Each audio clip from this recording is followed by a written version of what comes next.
Good morning, everybody, or good afternoon, wherever you happen to be. I apologize for my tardiness today. Seems that my brain was locked and loaded on getting 2,000 rolls of coins ready to sell Tuesday.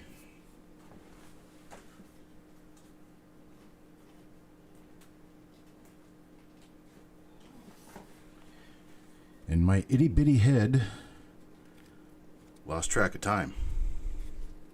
But we are here now.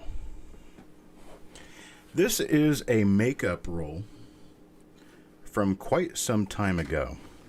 It was in February. In February, I opened a roll of 1956D Lincoln cents from the Vandiver hoard. The Governor Vandiver hoard. It was one of Governor Vandiver's original rolls. I opened it up, and as it turned out, the coins were spotty. And they had turned, and they weren't as red as I like. They were spottier than I like. There really weren't any decent coins in the roll. So at that time, I told everyone involved in the roll that I was going to do another roll that they would get for free. Lo and behold, it took me a month and a half to get back doing that, but here I am, and I've got it together. I'm just trying to get the flip inserts done now while I'm talking to you here. 1956D, a really interesting year. Interesting in the sense that there are some really nice and very valuable die varieties in 1958D, or 1956D, I'm sorry, 1956D. Thing is, they made so many coins in Denver in 1956 that getting the good die varieties is a hit or miss proposition from one roll to the next. So you never know whether or not you're actually going to get goodies. It's not like some of the earlier years where there's a few goodies and there's, well, only a couple of dozen different die pairs, so your chances are actually pretty good at getting the good ones. 1956D, I do believe they used over 500 different dies, and there's only 4 or 5 that we really look for. And so the other 495 or so, however many they actually used, are either minor RPMs or minor double dies or nothing at all. And your chances of getting the nothing at all are about 495 in 500, or about 98%, or actually 99%. So the idea that we're going to pop open 1956D rolls and just find all kinds of value in them is kind of a, well, I'm going to say an unfair proposition to make, thinking that you're going to get goodies out of all the rolls that you pop open.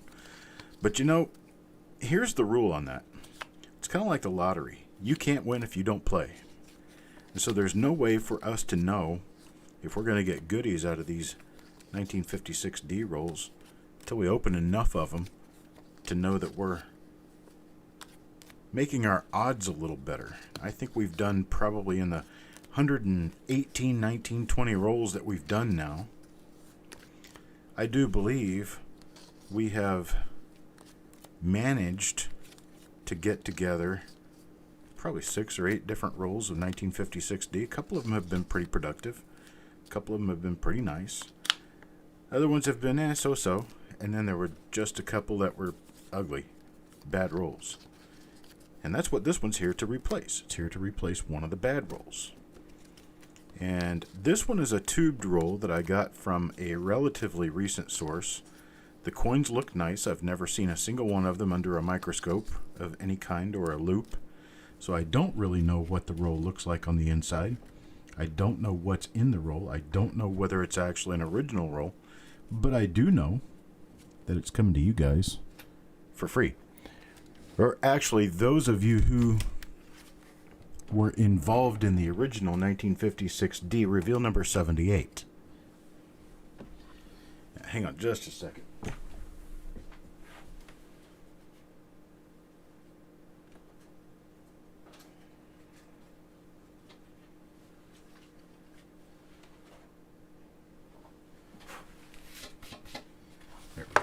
to get my tray out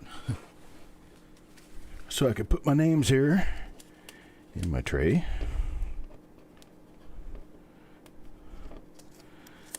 And because this is such an old roll, we're going to go through the names here real quick and give you a good idea who's in it. There's Shannon, Joe McBride, Eric Beyer, Cent Hoarder, Steve Patat, Kelly Michaud, Shannon, Paul Hampton, Mantic, Steve A.,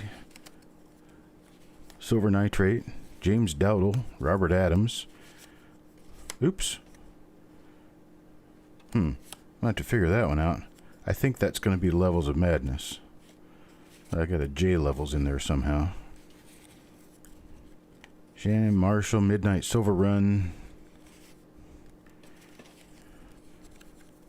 Steve Patat, Mr. Dowdle, in case I didn't mention him before, Doug Reese, Bill Betts, and there's Levels for a third time.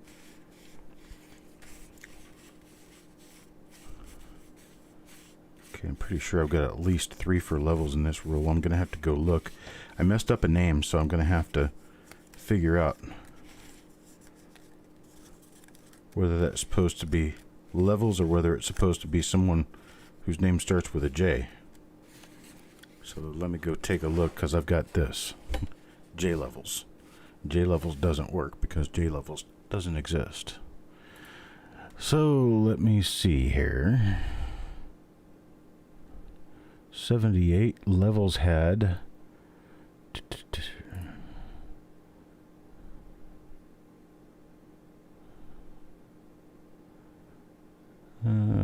Levels had 1, 2, 3. So that would be Levels. So let me scribble this out real quick. There we go. There's Level. So this is 78R. 78R is a replacement roll. Get my bag out real quick. And good morning to everyone. Joe McBride, Bill 457, Eric Beyer, Farm Dog, Hawkeye, Steve A., Jessica, Levels of Madness, Misplaced Youper Girl, Farm Dog, Starbuck, Joe McBride. Who else have I missed in here? Anyone? Jeremy Johnson. If I missed your name, I apologize. There's just a lot of names to go through, and I'm trying to get on this. Here's our roll right here. It's a 1956D tubed roll. It is red. So I have no idea exactly what's inside here, but we're going to find out. I'm going to pop the tube now. The coins look nice, just from the outside looking in. Let's go ahead and draw a name for the first coin. Get us started here.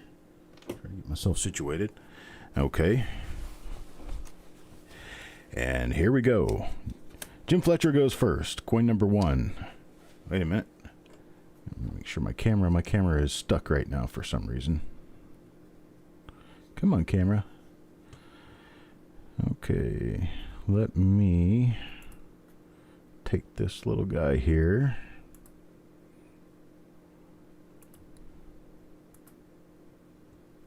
Okay, now we've got camera.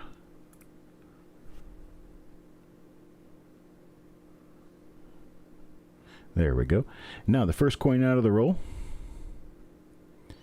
is, looks like a normal coin from the mint mark standpoint, not a doubled I. A 1956D, you never expect to find doubled die reverses. There are none reported, none known yet. It doesn't mean they don't exist, that just means we don't know about any yet. And we still don't know about any because this one is not a double die reverse. So we have a non-variety obverse. We're going to use that heavy die scratch coming into the southwest corner of the D as our marker.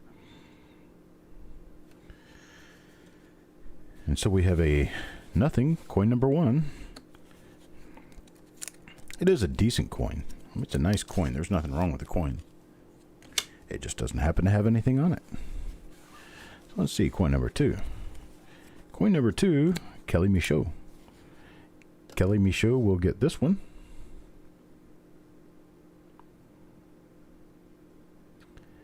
And I'm not seeing anything outside the ordinary on this coin yet.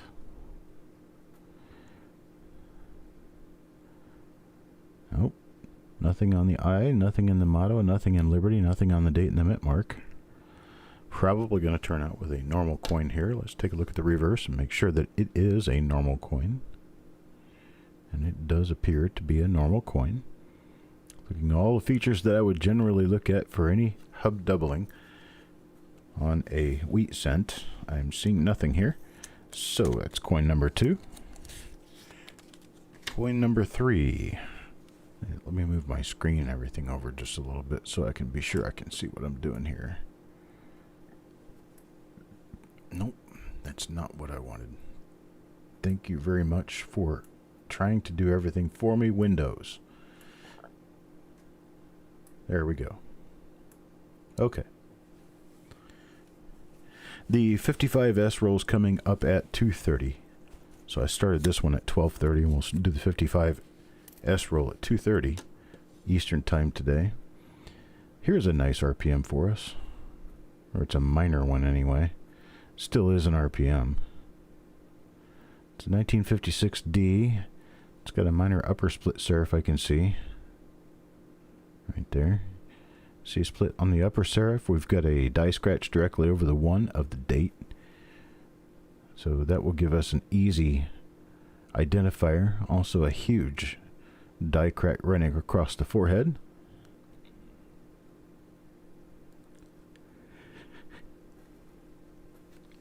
Got nothing on Liberty there. You get into the roll reveals by attending the auctions on Tuesday evenings at 8 p.m. Eastern Time. Toward the end of auction time, I go through the different rolls that I will be selling for that week and give you the opportunity to buy your spots into that roll then. So Levels gets a minor repunch mint mark with a die scratch over the 1 of the date. We're going to call that die number 1 for the roll. Now also, sometimes during the reveals, I will also sell rolls. I don't announce that in advance. I just do it during the reveal. Okay, this 1956D doesn't appear to have anything special on it. It's got long die scratches running through the 9.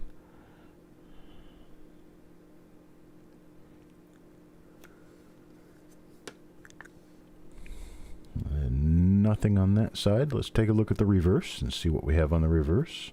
We have just a few minor spots on the reverse. It's not a big deal.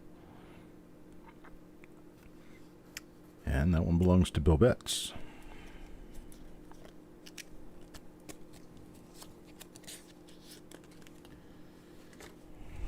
On to coin number 5.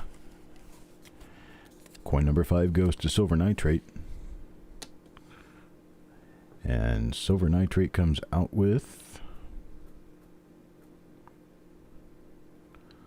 looks like another normal coin.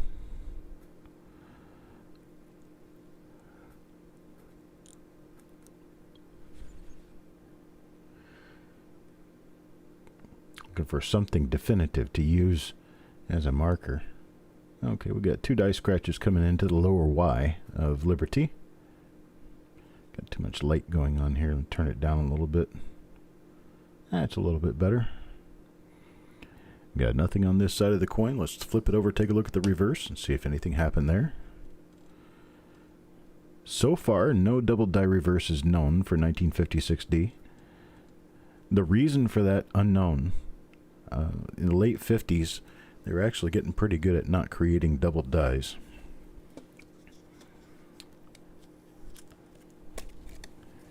And so a number of the issues from the late 50s don't have any known double dies.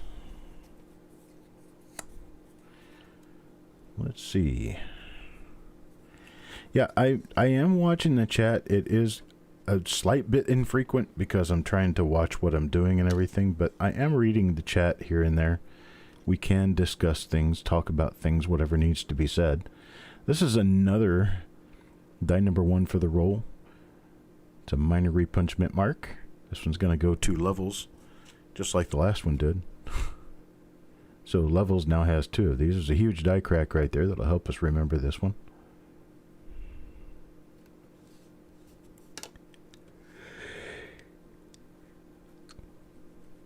Coin Junkie.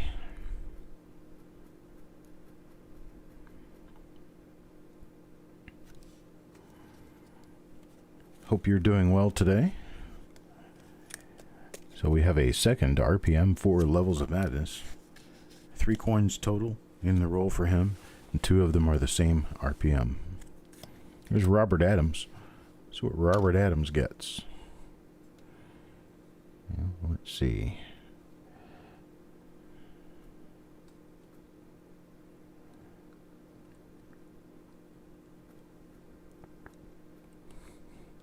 This one has the 2 die scratches coming into the lower Y. So we have seen this die before. We know this is an original roll now. Or at least a mostly original roll. You start getting repeats of the same dies over and over again on a BU roll. It's probably from an original source. Either somebody dumped a bag out and tubed it up, or somebody pulled coins out of an original wrapper and decided it was time to put them in a tube so the coins didn't change color. A lot of people used to do that. A lot of people used to take the coins out of the original wrappers and put them in tubes. They didn't think, well, actually at that point in time there wasn't really any difference between the value of a original roll and any other BU roll. Okay, this is a different die, and it appears to be a minor RPM. Maybe. Check it a little more carefully. No. I'm going to go with a no on this one.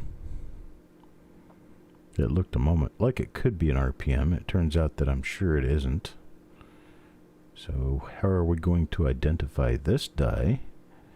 This die will be identified by the fact that it has no real markers near the date. So we're going to use this die scratch between the S and the T, and this other die scratch below the T as our marker for this particular die. And we'll flip it over to the reverse, take a look at the reverse and see what happened there, if anything.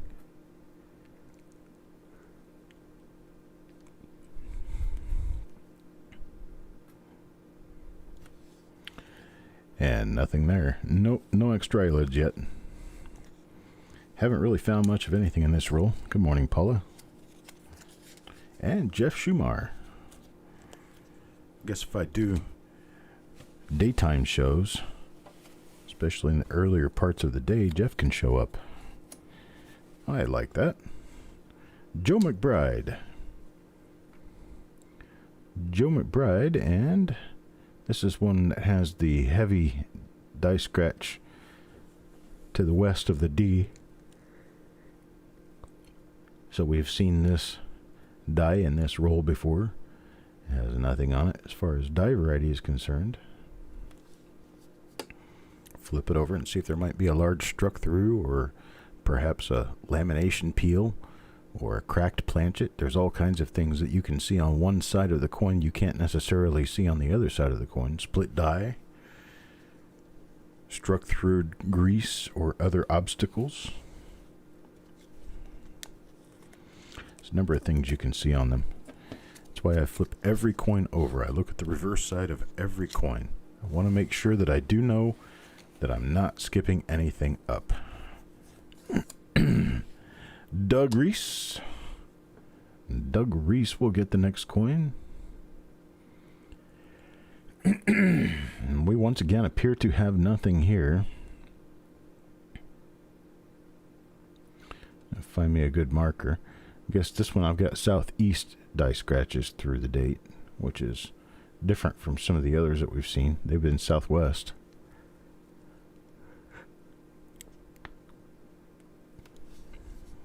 Take a look at the other side here and see what we can find.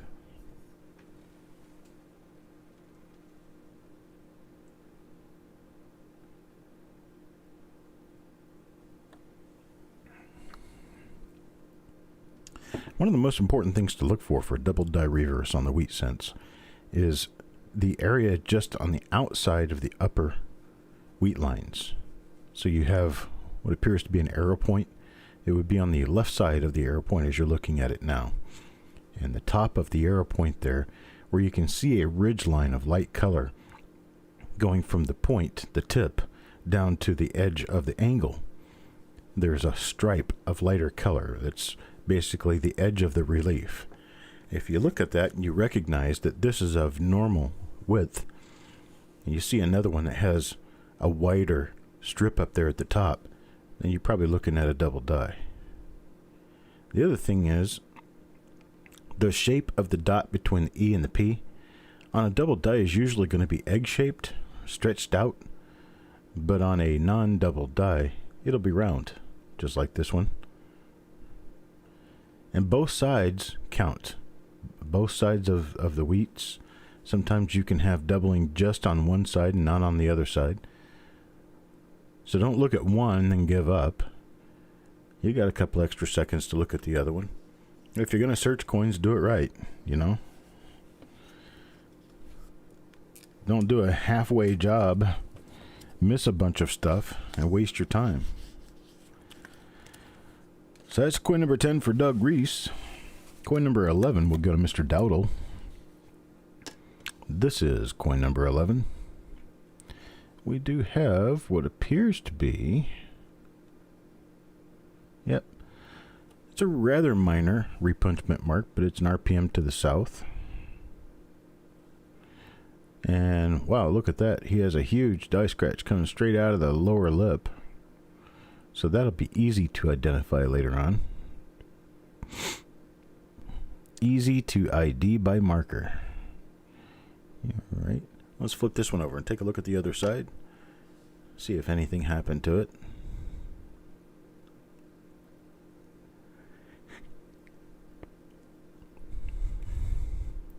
Got nothing. Another important part to look at on wheat cents is the CE of cent. There are a number of different dies known that affect the CE of cent as doubling. All right, buyer goes next.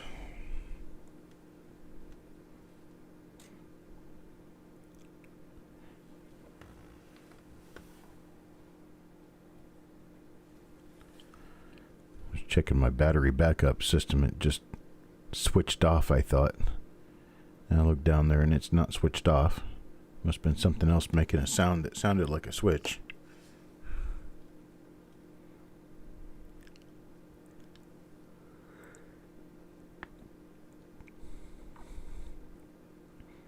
It's this area of the CE, the lower area of the C and the lower area of the E, that sometimes you'll find some doubling. Now that stuff that you're seeing right there at the end of the C, that's machine doubling there. Just a little bit of machine doubling.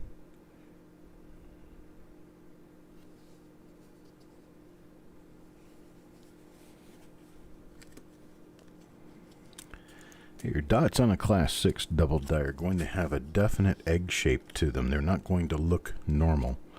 Let me pull out a class 6 real quick. While we're doing this, might as well pull one out for an education, right? Let me get my loop. I've got a roll sitting here that I know has class 6 double dies in it. So I'm going to find one of them and get it out and we'll take a good look at it. It's a 1938S roll. Here we go. This is a class 6 double die. That's a 1938S Lincoln.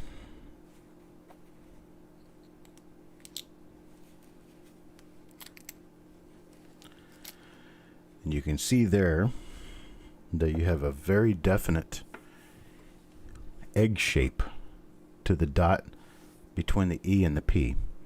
And now look at that outside edge of the arrow point. You notice how the ridge line at the edge of that is a lot thicker on the outside than it is on the inside? And the reason for that is because of the stretching. Another place that you can actually see the hub doubling most of the time is on the lower stems. lower stems and the lower areas of the wheat.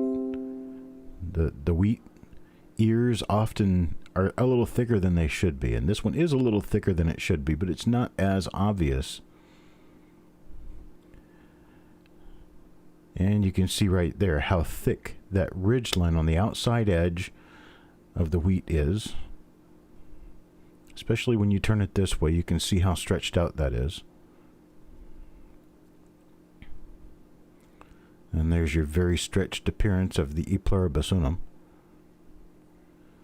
All the letters, your dots are very egg-shaped. They're very oval. They're not round at all.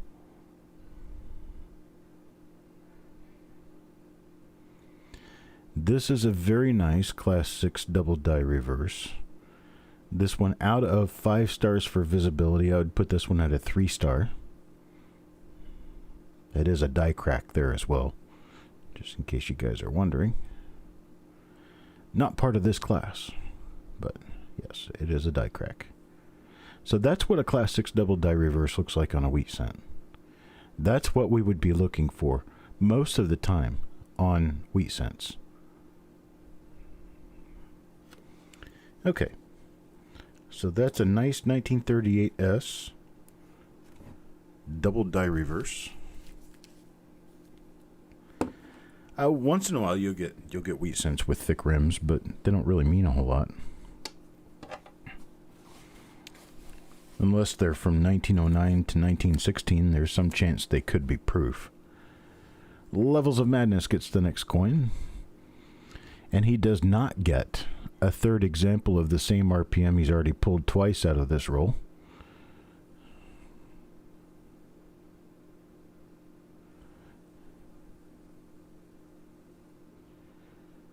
Gets nothing there that I can see. Oh, look at all those die cracks running across the bottom of the vest, or bottom of the coat.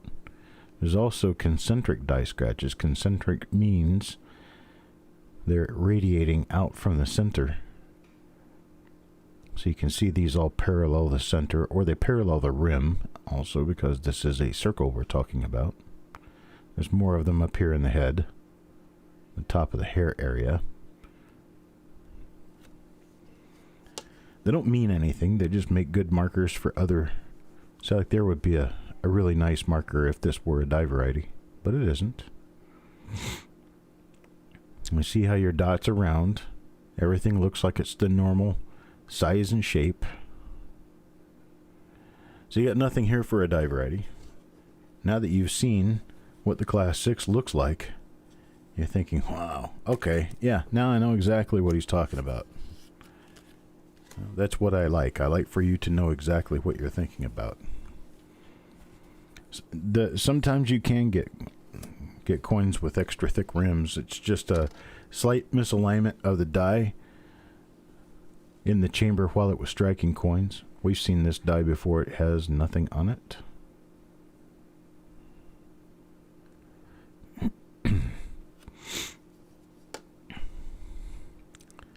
Yeah, let me take a look at the other side here real quick and see what's going on. As soon as I get finished with this, I'm going to power off for a while and take care of getting prepared for the next roll. The 1955S roll come up at 2:30 p.m. Eastern Time. It is 1:15 p.m. Eastern Time now, so that's an hour and 15 minutes from now.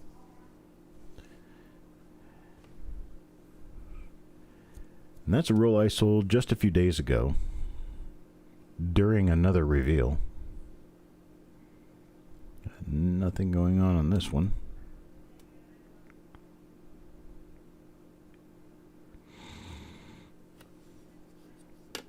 And it was during the 1962D reveal the other day that I pulled out this 1955S roll and decided to sell spots in it, and it filled up pretty quickly. So I've got that ready to go today. We'll also be doing the 1937S roll this evening because we did sell out of spots for that one yesterday. Did that during the 1936S reveal. This one's for Eric Beyer. Let's see what Eric Beyer comes out with. I believe he might have... No, there's nothing here. It looked like it could be an RPM at first, but no. Big giant die scratches coming up out of the 9 of the date. One headed all the way to the S of trust. So we can use that as a definite knowledge marker that we have seen this die before. Oop. It's got a big old scrape on it. And we take a look at the reverse. The reverse shows us no hub doubling. And no error. We have a full row of nice, bright 1956 D Lincoln cents here. Finding a couple of minor repunchment marks. Not much of anything else. You don't always expect the moon with every roll. Although once in a while the moon is very nice. I like to have the moon handed to me once in a while. Yeah, this one's also not an RPM. Also appears to not be a double die. A die scratch in the T I just saw, so we've seen this die before. And finish up with this coin, put it back in the holder, and we'll move on to the next one. That's Steve A. Moving right along to coin number 18 now. Coin number 18 will go to Farm Dog. Farm Dog gets this one. Coin number 18.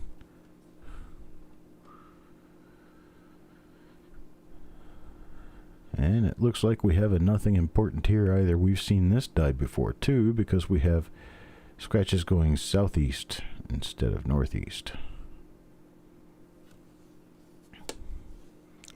Take a look at the reverse on this one real quick.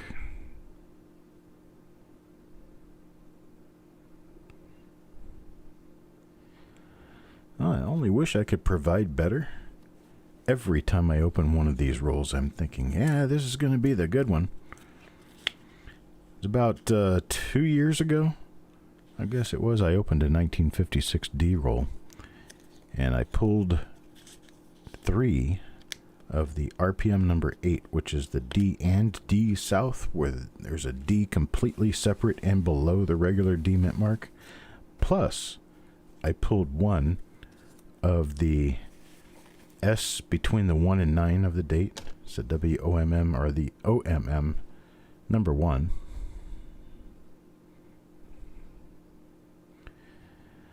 That coin has a little bit of controversy around it. Some of the listing sources, or one anyway, of the listing sources has delisted that coin as being anything special because they did not believe the shape and size of the mint mark to fit that of a normal S mint mark. Well, the problem is, with me anyway, is that I believe they checked it upside down. The top of the S is smaller than the bottom of the S, and what they checked was too small to be the bottom of an S. Well, did you check it upside down?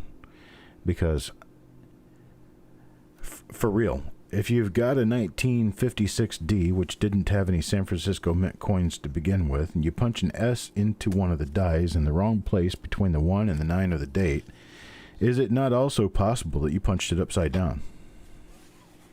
Only makes sense to me. Farm Dog's next. Farm Dog gets coin number 20. And coin number 20 is this. Okay, we've seen this die before. Die scratches north-south out of the 9.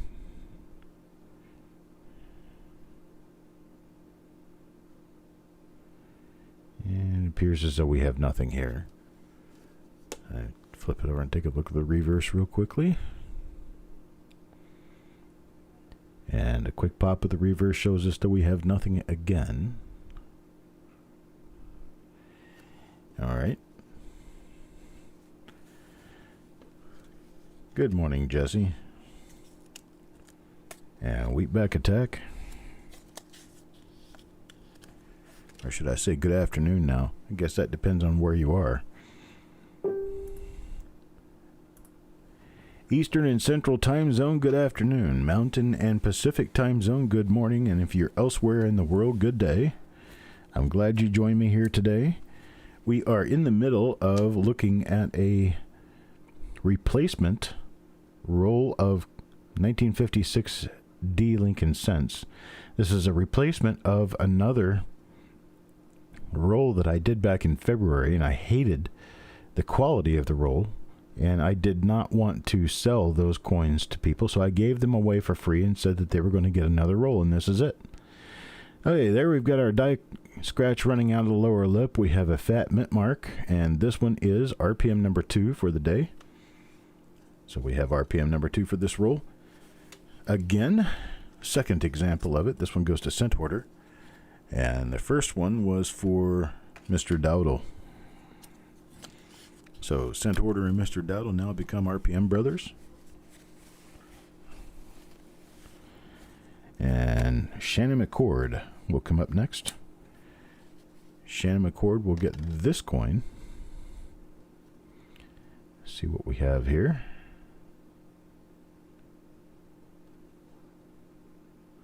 We do have an RPM. So I think I've seen this RPM before, maybe passed by one of them. Yeah, I may have. It's a good reason for me to go back through the roll again, but this is definitely an RPM. You can see 2 lower serifs on the D. There should only be 1. So this one is an RPM. And find a good marker around here to use. There is that die scratch between the S and the T. And there should be another one. There is another one right there below the T. So I know we've seen this die before, and I did not pick out the RPM, so I'm going to have to go back through and check them again for this RPM, because it is definitely a repunchment mark. Looking for something I can use as a telltale sign that we've got the same die again. Let me check around and see if I can find anything here. I'll just use that die scratch between the S and the T. Good enough. And this one goes to Shannon McCord. This one's going to be called die number 3 for the roll. We got 3 different repunchment marks now. And the next coin goes to Mr. Marshall. Mr. New Marshall in town. We got nothing on this one. In that area, no doubled eyelid. Nothing on the motto. Yeah, flip it over and take a look at the other side.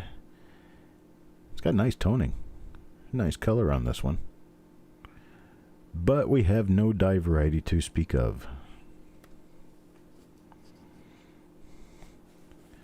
Wheatback Attack, you having a good day? I can just imagine everybody's out planting their gardens or doing whatever. It's a little chilly here today.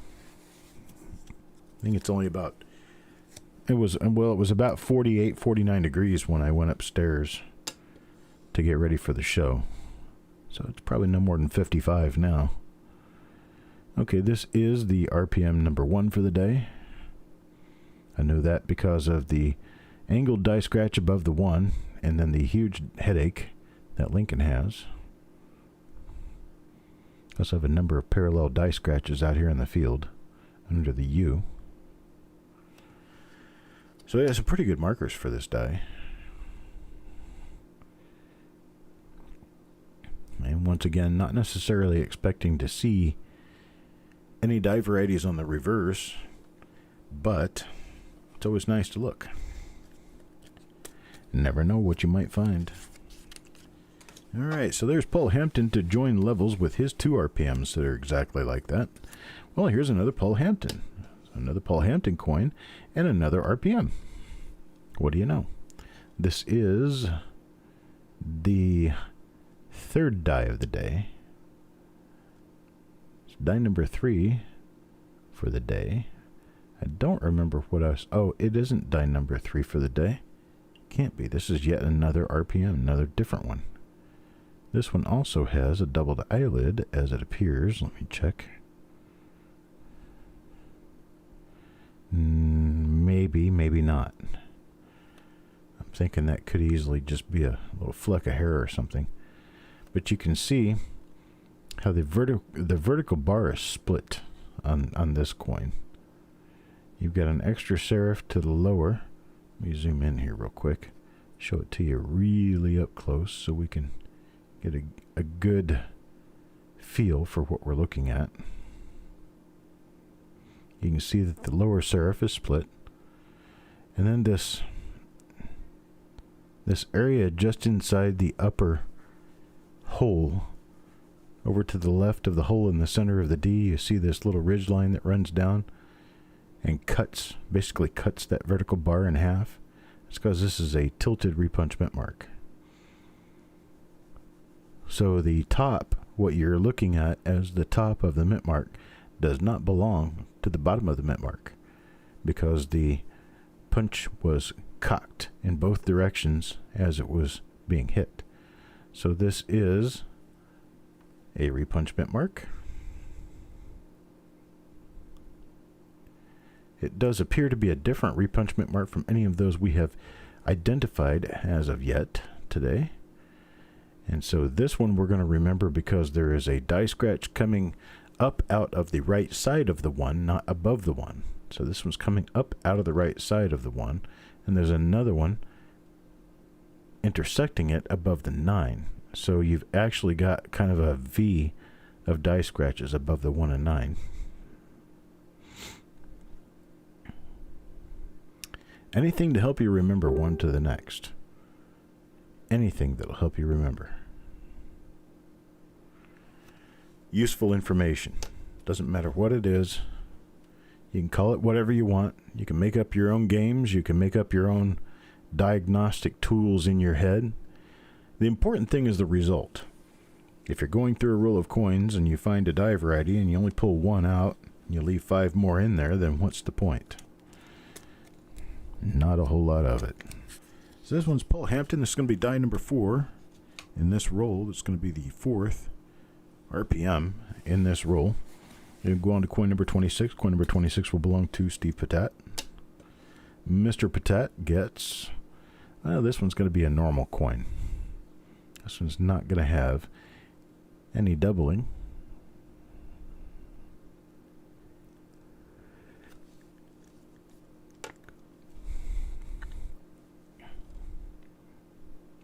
Here's our first spot for the day.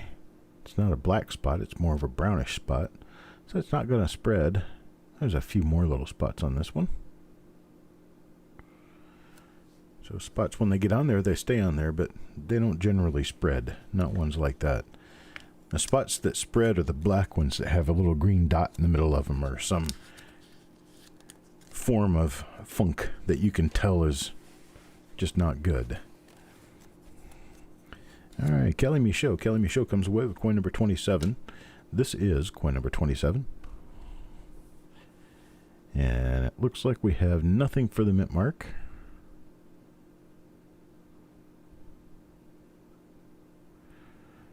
Nothing on the eye.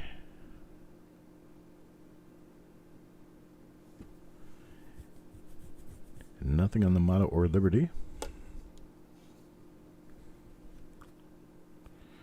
Get my light knocked down to where it belongs. There we go. It's a better opportunity to be able to see what we're doing. And the reverse of this coin is normal as well.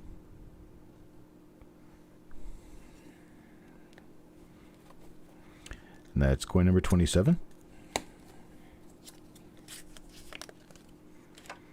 Now coin number 28. Coin number 28 will go also to Kelly Michaud.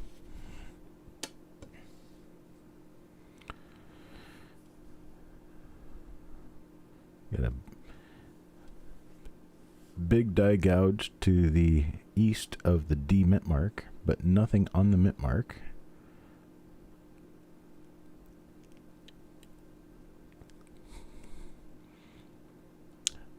Nothing on the obverse and the rest of the coin. If I didn't know better myself, I'd say this was the end roller to a different roll. In fact, I think it could actually be the end roll coin to a different roll, so it is possible that we have changed rolls, changed original rolls here.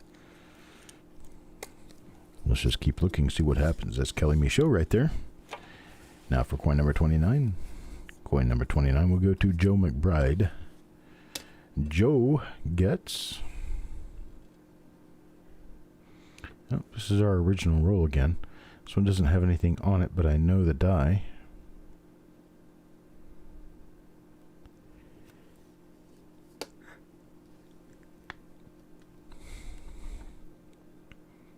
Reverse is very scratchy.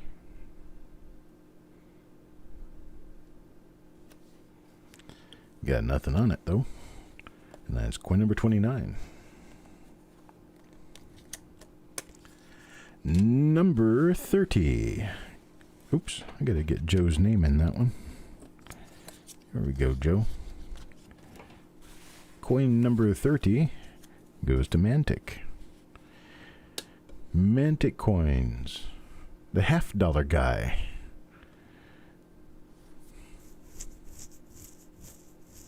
This one's got nothing. It's got the long die scratch going all the way up to the S of trust, and we've already searched this die and we found that there's nothing special for varieties on it.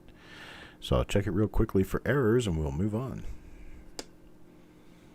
We have any substantial errors, I will annotate that on the flip that there is a substantial error with this coin or that coin.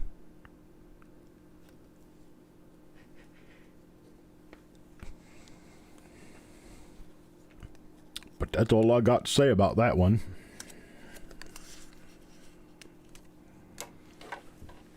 Doing great, Majestic. You're actually in this roll. This is a redo of roll number 78. That was a 1956D. I decided I did not like the quality of the coins in the rolls, so I came back and I'm doing it all over again with a different roll. I've already shipped those rolls to you quite a while back. Those coins were shipped to you. So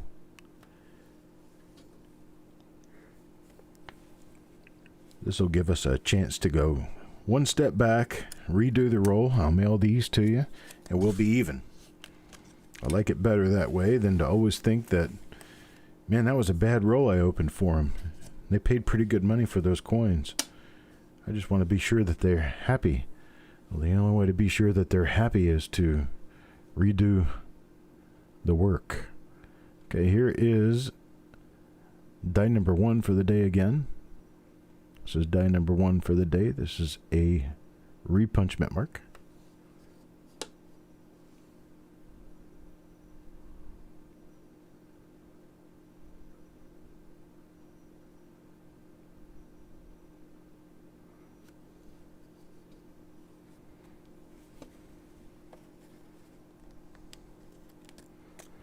And this one will go to Eric Byer.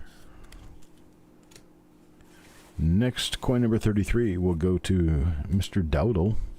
Stonecutter. Let's see what Mr. Stonecutter got. Got himself a normal coin. I remember the die scratch had it into the west part of the D right there.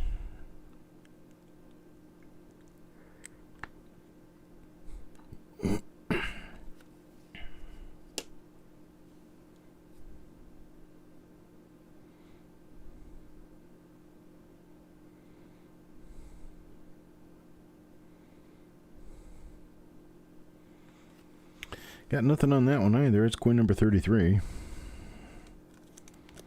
And coin number 33 turns out to be normal. Let's take a look at coin number 34 now. Coin number 34 will be going home with silver nitrate. All the way, well, halfway across the pond. 1956D, normal Lincoln cent, unfortunately. We've got no sign of repunch mint mark, and it comes on across here. We're going to have a blink for double dies. With the reverse, we have just a little bit of spotting on this one. It's not a class 6 double die, so there's nothing really to worry about. And this little guy right here goes into history belonging to silver nitrate.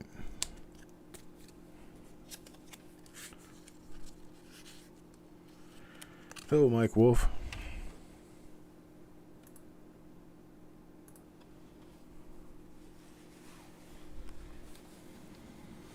All right, coin number 35 goes to Jim Fletcher. Jim Fletcher, what did you get the second time around? in this roll. Looks normal.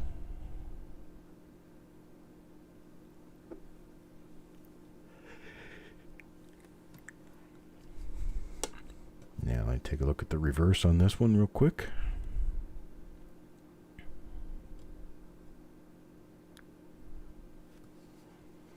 Not a big deal for this one, but it is a pretty nice looking coin. Belongs to Jim Fletcher now.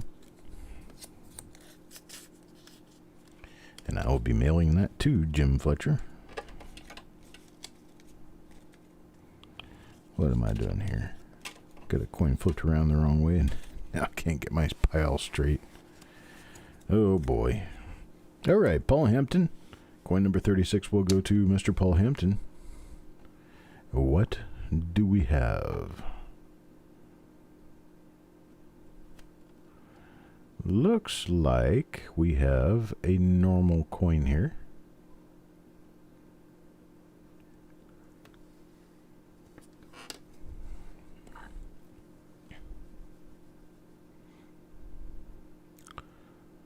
A little bit of machine doubling there on top of Pluribus. And nothing else. So coin number 36 goes into history belonging to Paul Hampton and is a normal coin. Coin number 37 will go to Steve Patat. 37 to Steve Patat. This one is a die number 1 for the day. It is a minor repunchment mark. Very nice. This is our second. Let's see, no it isn't. It's our 5th example of this roll, or of this die within the roll. 5th example. Hello, Blockhead.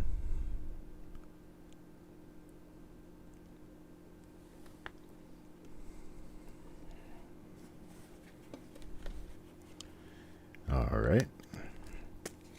That's our 5th example. Now, let's see what else we can find. Oh, wait. I got to get Mr. Patet's name in that one.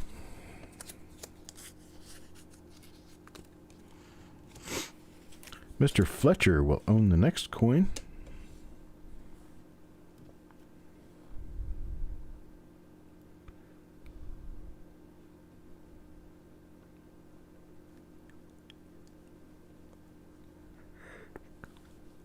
I believe this could be an RPM.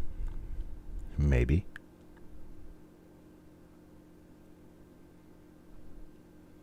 I'll go ahead and set it aside, take another look at it later.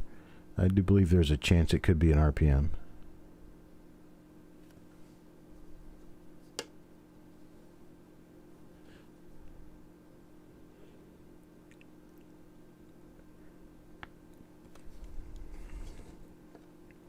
That's coin number 38. Coin number 39. Coin number 39 will go to Mantic. Oops. I gotta get Mr. Fletcher's name put in. I've become worse at that. Alright, so here's Mantic's coin. Got a nothing for you, brother. Got a nothing for you with Mantic's coin.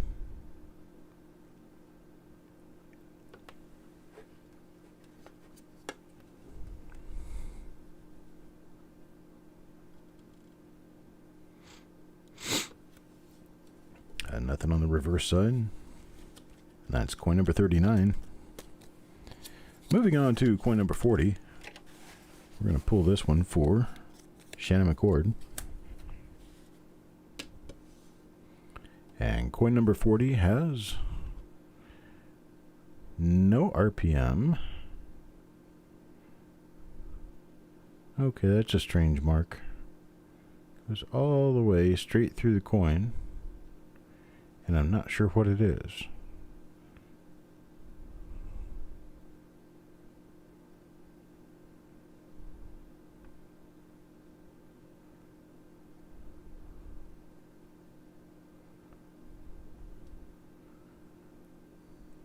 That's kind of weird. I'm not sure what that thing is.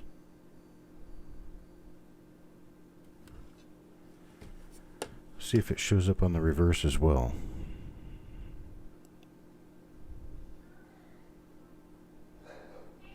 No. It's not on the reverse. I'll take a better look at this one later and try to make a diagnosis as to exactly what it is. It looks like it was something that was on the planchet prior to the coin being struck. A little straight line on there that goes all the way through the design. Let's take a look at coin number 41 now. Cent order. Let's see what cent order gets. Sherman's decided he's going to bark at the TV down there, so if you hear a dog barking, that's mine. He doesn't seem to know the difference between real dogs and pictures of dogs on TV. Of course, he also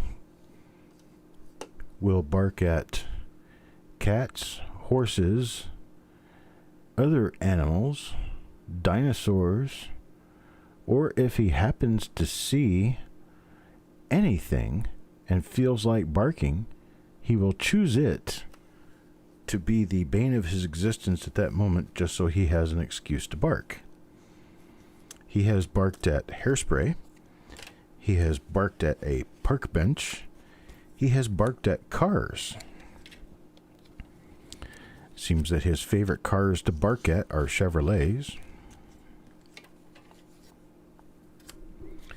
All right, Doug Reese. We're going to be done here in just a few minutes. I need to go get lunch too. This is another RPM. It is die number 3, I believe.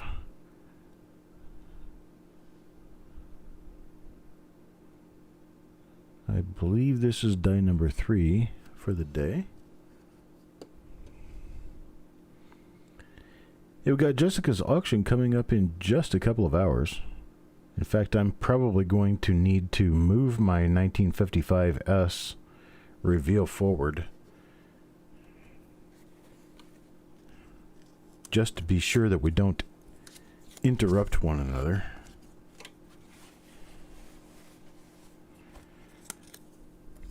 Mr. Patat gets coin number 43. And coin number 43 is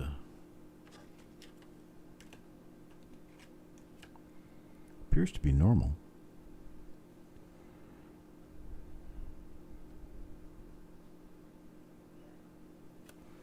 Yep, appears that it's going to be normal.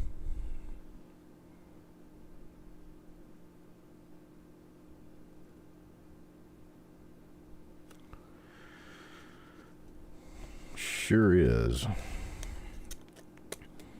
That's Mr. Patat's coin. Let's take a look at coin number 44. Going to be looking at that for Stonecutter, Mr. Dowdle.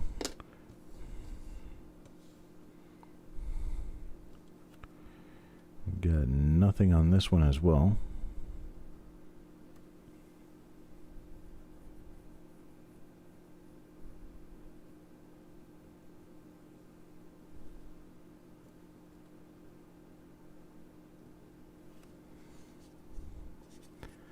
Taking a look at the other side now.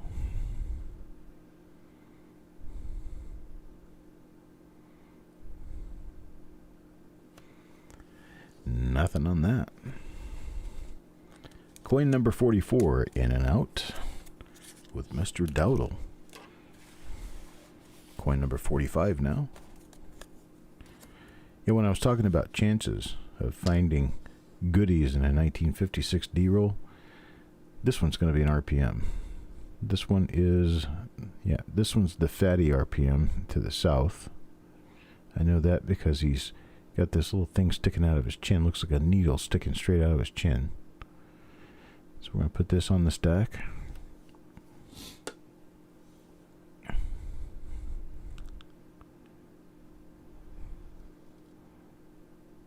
So it's got a die chip right at the rim. Kind of unusual. It's nice, but it's unusual. Okay. It's going to be coin number 45. And coin number 45 for Joe McBride. We have die number, which one was it?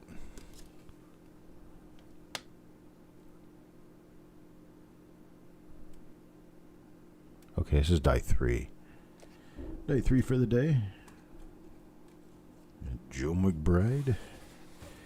Now we're on coin number 46. Robert Adams. Robert Adams gets coin number 46. And what do we have? Appears to be a normal coin.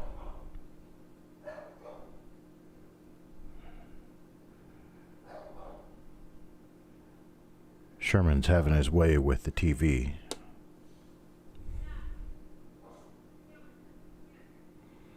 I'm trying to train him out of that, and we don't really know how. Well, he gets a little overexcited sometimes. Right now we have our TV hanging on the wall pretty high up, so he can't reach it or anything. But there have been times where we've had a TV sitting on a an end table type thing, a little entertainment stand, and him jumping up there to get whatever it is in the TV out. He has a tendency to get a little overexcited about doing it. Okay, this one's going to be one of the RPMs. This one's got the stick coming out of the lower lip. So this one's going to be die number 3, I do believe. And that goes to silver nitrate. I will attribute these coins later on. When I do attribute the coins, I will be changing the flip inserts to match the die number of whatever die these do belong to. If I have to use any of these coins for images for the website, I will be sure to put plate coin on your flip insert, and I will sign it for you. That way, when you get the coins, you can send them in to Anax and get that plate coin designation on your coin. It does cost extra money to get that, but I would suggest you do it simply because you don't get many plate coins per die, you know what I'm saying? Plate coin is a plate coin. It's the coin, the exact coin that was used for photographs for a website that hundreds, if not thousands, of people use to identify their die varieties. And here you've got the quote-unquote original.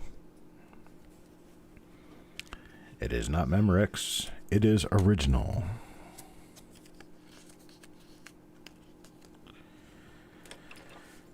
Now, the Chevys he barks at are the ones on TV, on the commercials. He also doesn't like Matthew McConaughey for some reason. I guess because he drives a Lincoln. I don't know.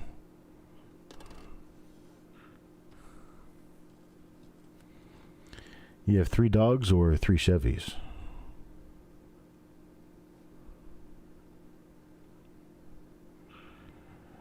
Let's see. If you have 3 dogs, do they bark at the TV? And if they don't, how do you train them to not bark at the TV? And if the event you would prefer that they bark at Fords and not Chevys, how do you make them do that? Oh, you have 3 plate coins. Got it. Here I'm thinking about my dog. So that was coin number 49 for Midnight Silver Run. It's another normal coin. We're going to move on to coin number 50 now. We'll look at the last coin in the roll. Then I'm going to have to take off very shortly after that. This one's going to go to Mr. Marshall. Mr. Marshall will get coin number 50. And it's going to be a normal coin. Coin number 50 will be a normal one. At least this was a decent roll of coins. I'm happy enough with the quality of this roll of coins. We are now done with this 1956 fiasco, huh? So what we have going on here, we've pulled out a number of die varieties. We have what appeared to me to be 4 different dies. I will, for sure, be able to make a clarification of that after I get back into restudying this roll, which I will go all the way through the entire roll. Look at every coin again. But here is what I am showing as normal coins for the moment. Then we have Die number 1 for the day, which is a minor repunchment mark. We have coins. Number 37. Right. Number 37. Number 32. Number 24. Number 6. And number 3. That's 5 of them. Then we have 2 examples of die number 2 as it would appear presently. We've got coin number 21 and coin number 11. Now for what I'm showing as die number 3 presently is coin number 47, 45, 42, and 22. And it's 4 coins. And then last but not least, I do have a die number 4, would be coin number 25. And I'm pretty sure I'm going to be adding to this because I do believe I skipped a few RPMs in the middle of the roll. I will go back and I will find them. I will get them all attributed properly. And we will be ready to move on to the 1955 S roll. 1955 S roll, actually I'm going to reschedule that. Let me see what I have. I've got the 37S at 8 p.m. I guess I'll do the 55S roll at 10 p.m. this evening, 10 p.m. That way we don't at all run into the time for Jessica's auction this afternoon. So we're going to do 1937S at 8 p.m. and then I'm going to do the 1955S. This is the 1955S roll right here. This is the one that I'm doing today. And then this is the 1937S roll for today. The 1955S roll is a tubed roll. It's a nice roll. And it was sold during the 1962D roll reveal a couple of days ago. So I will be doing the 1937S roll at 8 p.m. and I'll be doing the 1955S roll at 10 p.m. this evening. That's 10 p.m. Eastern Time or 7 p.m. Pacific. I appreciate it, folks. Thank you for stopping by. I appreciate you being here. Thank you, Mr. Marshall. First chance I've gotten to see your name since we started putting the troll alert on, so I've just made you a moderator so that we don't think you're one of the trolls. I gotta get Blockhead moderated too. Mike Wolf. Already got him in there. Wheatback Attack. Already got him in there. Jesse Gozum. Gotta get him in there. That looks like all. So I appreciate it, folks. I will see you guys. I will probably be at the auction for at least part, if not all of the auction, and then I will be back at 8 p.m. Eastern Time for a 1937S roll that I'm sure is going to be quite exciting. So I'll talk to you later, and I appreciate it. Have a great Sunday.